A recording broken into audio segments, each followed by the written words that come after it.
The Ingenious Gentleman Don Quixote of La Mancha, Part 1, Chapter 9,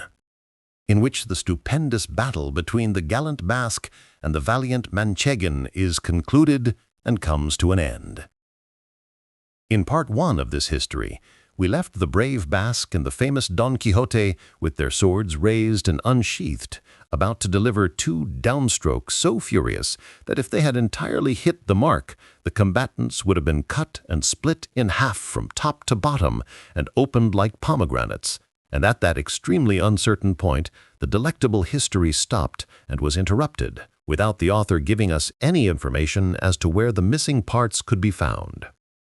This cost me a good deal of grief, because the pleasure of having read so small an amount was turning into displeasure at the thought of the difficult road that lay ahead in finding the large amount that, in my opinion, was missing from so charming a tale. It seemed impossible and completely contrary to all good precedent that so good a knight should have lacked a wise man who would assume the responsibility of recording his never-before-seen deeds, something that never happened to other knights-errant, the ones that people say go searching for adventures, because each of them had one or two wise men whose purpose was not only to record their deeds, but to depict their slightest thoughts and fancies, no matter how secret they might be. And so good a knight could not be so unfortunate as to lack what Platir and others like him had in abundance, and therefore I was not inclined to believe that so gallant a history had been left maimed and crippled, and I blamed the malignity of time, the devourer and consumer of all things, who had either hidden it away or consumed it. On the other hand, it seemed to me that since works as modern as Deceptions of Jealousy and Nymphs and Shepherds of Henares had been found among Don Quixote's books, his history also had to be modern, and though it might not be written down, it had to live on in the memories of people from his village and from other villages nearby. This thought left me disconcerted and longing to know really and truly and in its entirety the life and miracles of our famous Spaniard Don Quixote of La Mancha, the model and paragon of Manchegan chivalry, and the first in our age and in these calamitous times to take up the exercise and profession of chivalric arms, righting wrongs, defending widows, and protecting those maidens who rode with whips and palfreys, and bearing all their virginity on their backs, from mountain to mountain and valley to valley, and unless some villain or some farmer with hatchet and pitchfork or some enormous giant forced her, a maiden could, in days of yore, after 80 years of never once sleeping under a roof, go to her grave as pure as the day her mother bore her.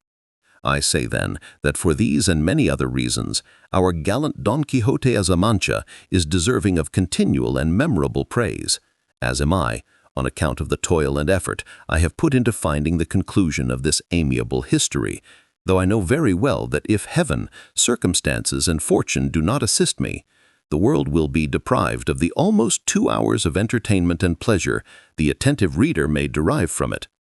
This is how I happened to find it. One day, when I was in the Alcana market in Toledo, a boy came by to sell some notebooks and old papers to a silk merchant. As I am very fond of reading, even torn papers in the streets, I was moved by my natural inclinations to pick up one of the volumes the boy was selling, and I saw that it was written in characters I knew to be Arabic. And since I recognized it, but could not read it, I looked around to see if some Morisco, who knew Castilian and could read it for me, was in the vicinity. And it was not very difficult to find this kind of interpreter, for even if I had sought a speaker of a better and older language, I would have found him. In short, fortune provided me with one, and when I told him what I wanted and placed the book in his hands, he opened it in the middle, read for a short while, and began to laugh. I asked him why he was laughing, and he replied that it was because of something written in the margin of the book as an annotation. I told him to tell me what it was, and he, still laughing, said, "As I have said, here in the margin is written, 'This Dulcinea of Toboso, referred to so often in this history, they say had the best hand for salting pork of any woman in all La Mancha.'" When I heard him say Dulcinea of Toboso, I was astounded and filled with anticipation, for it occurred to me that those volumes contained the history of Don Quixote.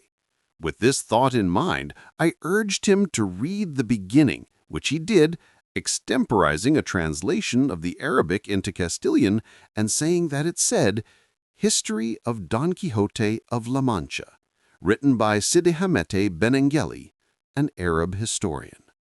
I needed a good deal of cleverness to hide the joy I felt when the title of the book reached my ears. Moving more quickly than the silk merchant, I bought all the papers and notebooks from the boy for half a real. But if he had been astute and known how much I wanted them, he certainly could have demanded and received more than 6 reals for their purchase.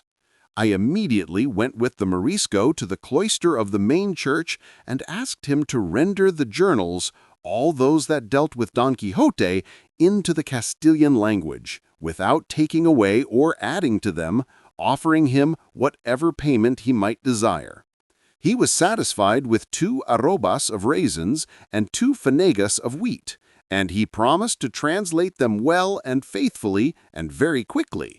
But to facilitate the arrangement and not allow such a wonderful find out of my hands, I brought him to my house, where in a little more than a month and a half, he translated the entire history, just as it is recounted here. In the first notebook, there was a very realistic depiction of the battle of Don Quixote with the Basque, both in the postures recounted in the history, their swords raised, one covered by his round shield, the other by his pillow, and the Basque's mule so lifelike that at the distance of a crossbow shot, one could see that it was a mule for hire. At the mule's feet was a caption that read, "Don Sancho Aspectia," which no doubt was the Basque's name. And at the feet of Rocinante was another that said, "Don Quixote." Rocinante was so wonderfully depicted, so long and lank, so skinny and lean, with so prominent a backbone, and an appearance so obviously consumptive that it was clear with what foresight and accuracy he had been given the name Rocinante. Next to him was Sancho Panza, holding the halter of his donkey, and at its feet was another caption that said, "Sancho Zoncas," and as the picture showed, he must have had a big belly, short stature, and long shanks. And for this reason, he was given the name Panza as well as Zoncas, for from time to time, the history calls him by both these surnames. A few other details were worthy of notice, but they are of little importance and relevance to the true account of this history, for no history is bad if it is true.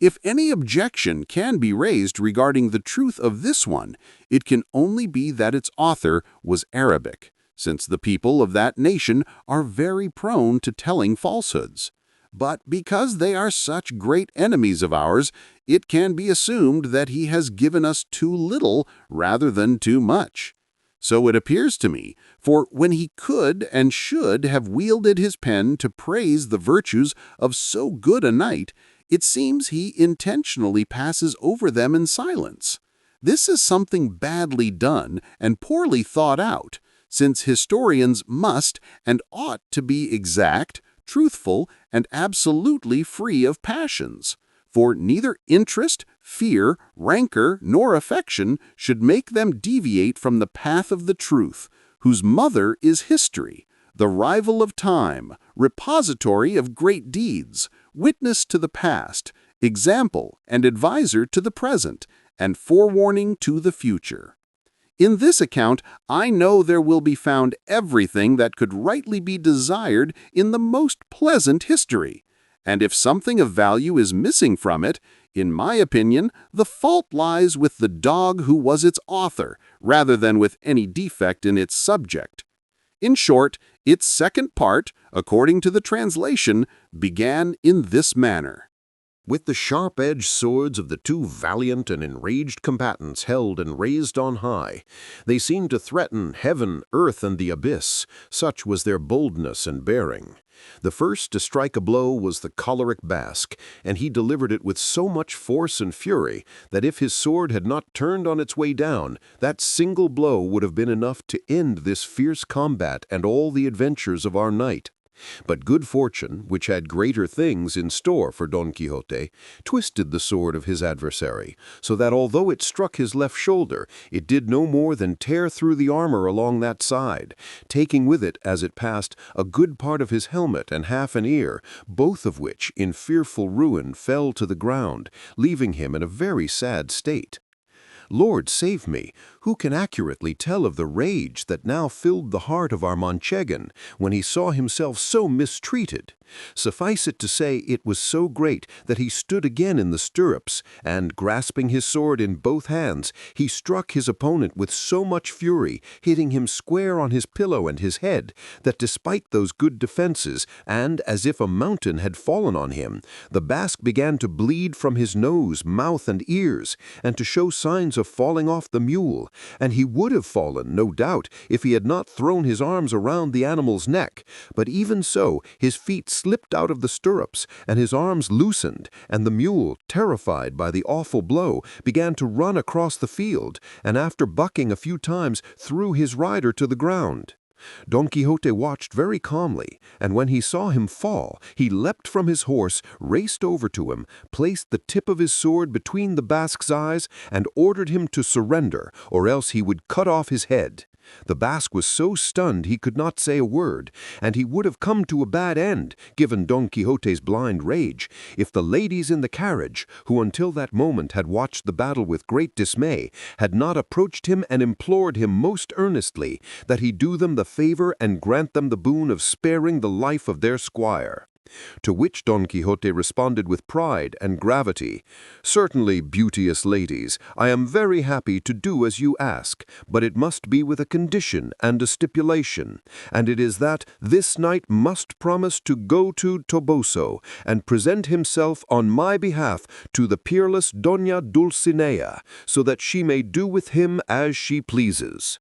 The frightened and distressed ladies, without considering what Don Quixote was demanding, and without asking who Dulcinea was, promised that the squire would do everything he was ordered to do.